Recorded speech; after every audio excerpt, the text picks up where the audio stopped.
فرما۔ اے اللہ جن کے والدین زندہ ہیں اے اللہ انہیں اپنے والدین کی اطاعت و فرما برداری اور خدمت بجا لانے کی توفیق عطا فرما۔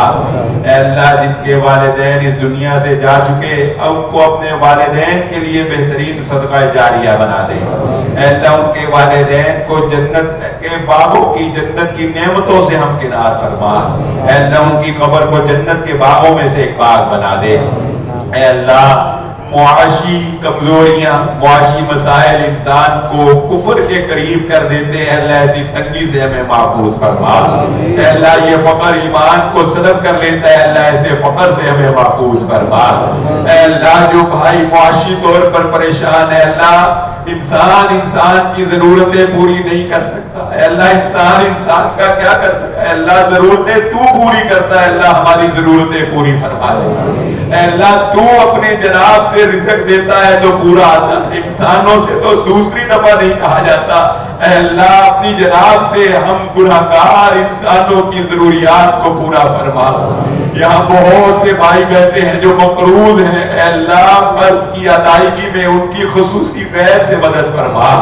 اے اللہ رزق کے خزانے رزق کی کنجیاں تیرے ہاتھ میں ہے، اے اللہ وطن عزیز پاکستان کو معاشی بحران سے اب نجات عطا فرما دے۔ اے اللہ انفرادی طور پر ہمیں وسعت والی آسانی والی راحت والی مالی اعتبار سے جسمانی اعتبار سے سکھ چین والی زندگی نصیب فرما دے۔ اے اللہ بہت دکھ اور پریشانیوں میں لوگ گھرے ہوئے ہیں، اے اللہ ان دکھوں اور پریشانیوں سے اب ہمیں راحت والی زندگی عطا فرما۔ اے اللہ دنیا بھی تو تجھ ہی سے مانگنی ہے، اے اللہ کوئی اور در نہیں، کوئی اور مقام نہیں، کوئی اور ہستی نہیں۔ اے اللہ ہم اس توحید کا جس کا پرچار کرتے ہیں تجھے واسطہ دیتے ہیں، اے اللہ ہم اس سیرت النبی صلی اللہ علیہ وآلہ وسلم پہ جو بات کرتے ہیں اس نیکی کا تجھے واسطہ دیتے ہیں۔ اے اللہ یہ جمعہ جس کا ہم بہت خاص اہتمام کرتے ہیں، تیرا یہ خاکسار بندہ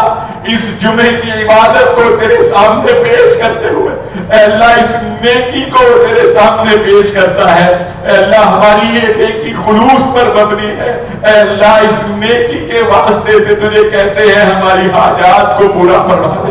اے اللہ ہمارے غموں سے ہمیں نجات عطا فرما دے، اے اللہ ہمیں معاشی فراوانی عطا فرما دے، اے اللہ رزق وافر عطا فرما دے، اے اللہ امت مسلمہ کی بیٹیوں کی عزتوں کی حفاظت فرما۔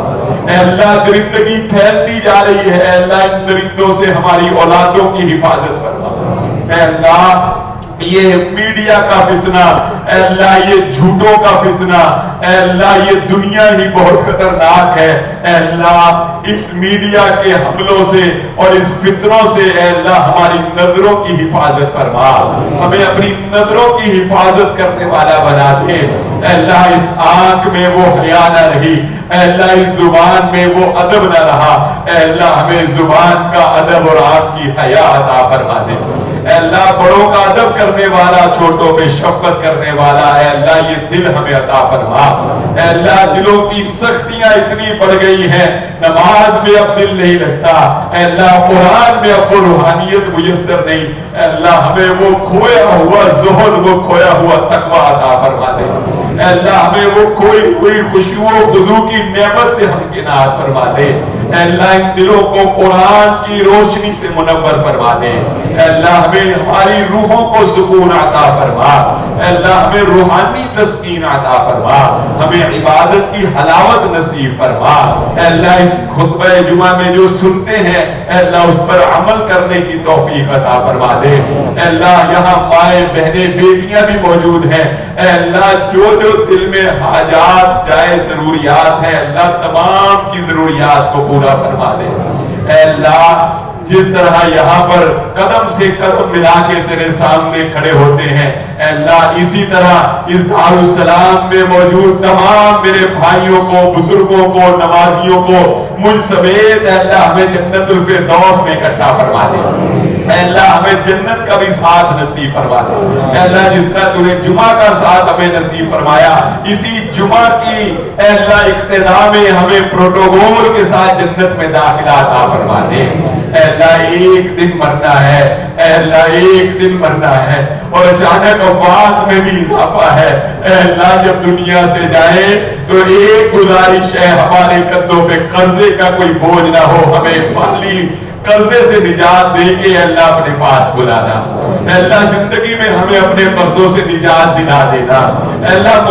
مالی معاملات بہت بکھرے ہیں، اے اللہ زندگی میں ہمیں اپنے مالی معاملات کو سنبھالنے والا بنا دینا، اے اللہ جب تیرے پاس جائیں ان مسائب اور مشکلات سے اے اللہ ہمیں گناہوں سے پاک کر کے اپنی ملاقات نصیب فرمانا، اے اللہ عزت کی موت نصیب فرما، اے اللہ عزت کی موت نصیب فرما، اے اللہ ایمان پر موت نصیب فرما، اے اللہ قبر کے عذاب سے محفوظ فرما، اے اللہ قبر کی سختیوں سے محفوظ فرما، اے اللہ قیامت کے روز اپنے حبیب صلی اللہ علیہ وآلہ وسلم سے حوض کوثر پر پانی پینا نصیب فرما دے، اے اللہ وہ پانی جس کے بعد پھر انسان کبھی پیاسا نہیں ہوگا، اے اللہ وہ جام ہمیں نصیب فرما، اے اللہ عرش کے سایوں میں سے ایک سایہ نصیب فرما دے، اے اللہ سر تو آخرت ہے، یہ دھوکہ ہے جس کے پیچھے ہم بھاگ رہے ہیں، دنیا کی تما اور حرص نے پراگندہ حال کر دیا، ہمیں تھکا دیا، اے اللہ ہمیں آخرت کی راحت نصیب فرمانا، اپنے حبیب صلی اللہ علیہ وسلم کی شفاعت سے بہرمند فرمانا، اے اللہ ہمیں قیامت کی سختیوں اور ہولناکیوں سے محفوظ فرمانا، اے اللہ ہمیں صحابہ کا ساتھ نصیب فرما، اے اللہ اپنے حبیب صلی اللہ علیہ وآلہ وسلم سے اے اللہ جنت الفردوس میں ملاقات نصیب فرما، اے اللہ ہمیں اپنے دیدار سے بہرمند فرما، اے اللہ ہمیں اپنے دیدار سے بہرمند فرما، اے اللہ تو اتنا مہربان ہے، ہماری کیا اوقات ہے، اگر ہم اپنے گریبانوں میں جھانکے اے اللہ ہم گناہگار خطاکار تو شاید ایک لقمے کے بھی حقدار نہیں، مگر تو نے بن مانگے ہی کیا کچھ عطا کیا، اے اللہ ہمیں اس کا شکر کرنے والی زبان عطا فرما دے، اے اللہ ناشکری بڑھ گئی ہماری زبانوں پر ہر وقت ناشکری، اے اللہ تو ہمیں شکر کرنے والے بندوں میں شمار فرما دے، اے اللہ ہمیں صبر کرنے والے بندوں میں شمار فرما دے، اے اللہ تو رحمان ہے، تو رحیم ہے، بن مانگے ہی اتنا دے رہا ہے، تو اے اللہ جو مانگ رہے ہیں وہ بھی ہمیں عطا فرما دے، اے اللہ تیرے نبی نے کہا تھا گناہگاروں میں کوئی آمین بھی کہہ دے تو تو آمین کی بھی لاج رکھتا ہے، اے اللہ یہاں تو کئی حافظ ہیں، کئی بزرگ داڑیوں والے ہیں، یہاں معصوم عورتیں ہیں، اس خاکسار کی دعاؤں پہ آمین کہہ رہے ہیں، اللہ ان کی آمین میں ہی ہماری دعاؤں کو قبول و منظور فرما دے، اے اللہ یہ ہاتھ آج خالی نہ جائے، اے اللہ ان ہاتھوں سے اے اللہ جو دعائیں تجھ تک پہنچ رہی ہیں، اللہ ان دعاؤں کو شرف قبولیت عطا فرما دے، اے اللہ دلوں میں نفرتیں ہیں